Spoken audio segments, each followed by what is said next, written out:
First-time homebuyer mistakes. And John, you and I have been in the industry a while now, and we've seen them all, right? Absolutely.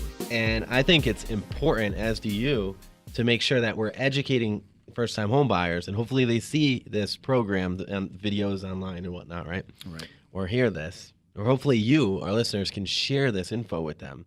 Because if they're going to win in this market, they've got to play by the market rules. That's the thing, too, is that they're getting outbid because they don't qualify for more, and they Yes. get their hopes up, and it can be, unfortunately, a nightmare for some first-time home buyers. So you want to be prepared. It's sad. They get beat up, and then you see them with their head hanging down, and then, they go a couple rounds, get knocked out a few times. It can be a lifelong scar, Yeah. that stays with you, a mental scar. But hopefully we can work everything out and make them happy, and they close on a house they can, compromise on.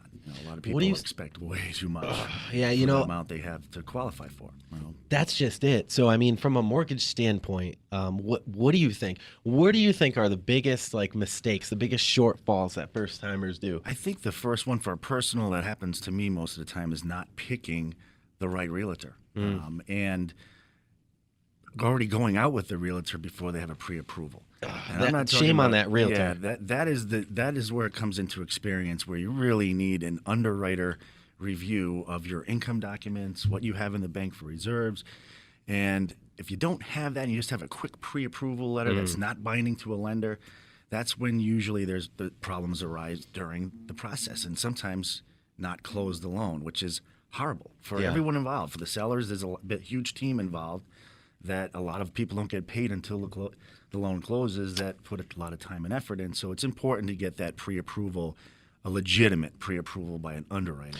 If anything else, as the buyer, talking about the pre-approval, right, or the pre-qualification, if you're not getting this, if you're out on the road shopping, and if a realtor is willing to work with you before you even do this, you've got to question what's going to happen with paperwork, with the process, with everything down the road. Because here's a couple things that can happen, right, John? Right?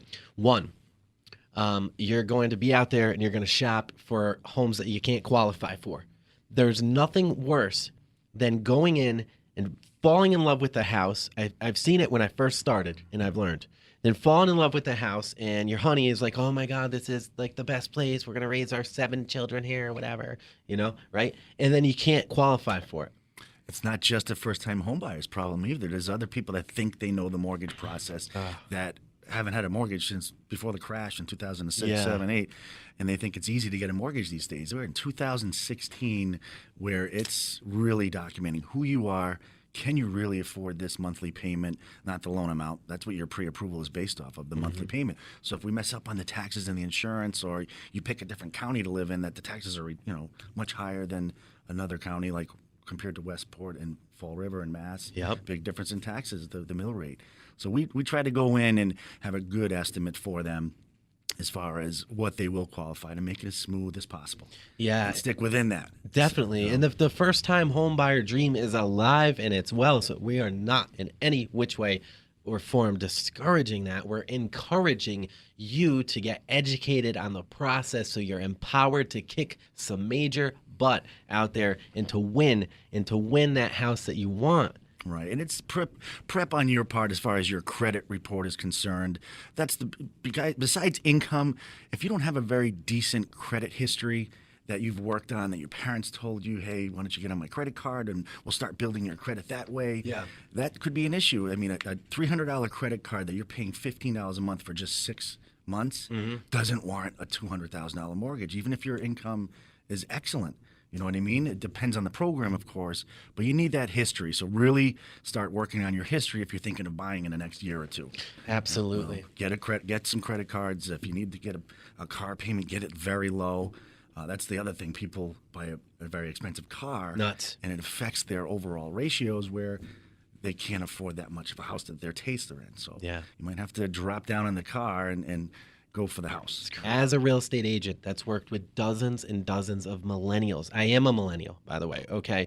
Stop taking in your family after you've looked at 40 houses. Don't take mom and dad or your sister in with you that doesn't know anything about this current market, because they're going to destroy what the work you've done, the research you've done. It's like you know, asking somebody for their professional opinion if you're in school on your research paper and they haven't written about the subject in biology that you're writing on in 5, 10, 20, 30 years. They're not going to understand that paper, okay? They're just going to go in and base it upon what they used to know, and it's going to be completely different. Or what they saw online, and there's a lot of information that's old. You'll click on something that's from 2014. Misinformation. It's the regulations have changed.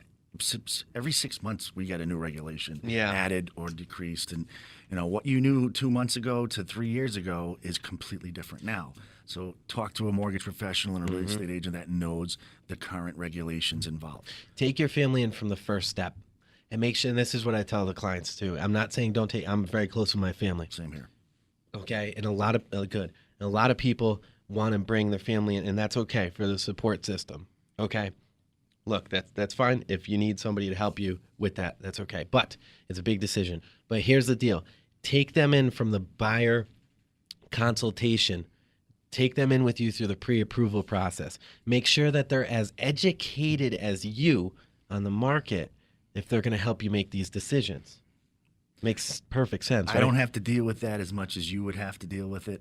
I'll get some questions from a mother or a father trying to explain what mortgage insurance is or something like that. Why do we have to pay this? Back in my day, we didn't have to pay any of this stuff because we put 20% down. Sure. Well, unfortunately, you're only bringing 3 to 3.5% down. You're going to have to pay mortgage insurance, and I explain how much it costs and everything, and they understand it. They just want to be educated. Nothing wrong with that, and that's good. I want them to ask questions like that. Exactly. First-time home buyers, look, you're a huge part of this market, and we want to help you. We really do, but you've got to help yourself. And in order to do that, you have to set yourself up for success. There's tons of videos online for it. We have a lot.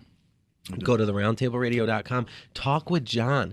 Okay, John works with a ton of first-time home buyers. He'll walk you through the process. He helped design this first-time home buyer process guide. Yeah, it's great. They can track where they are in the process. They can look at a video from, I think it was a couple of months ago, maybe a month ago, that we did that explains the process in detail. You can email that to them, the I PDF. Can email it to them. Yep, they can text me their email address. I can email them the process timeline so they know when this takes place. And sometimes we can overlap it depending on how much time we have.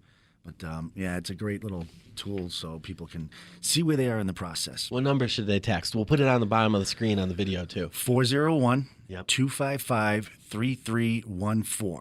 Text buyer process guide or buyer timeline. Right. Either one of those. Text that to John. John, say your number again, please. 401-255-3314. All right. And if you're listening to the on air, if you know somebody that this can help, you can give John a call. Tell them to text John. If you forget his number, go to theroundtableradio.com.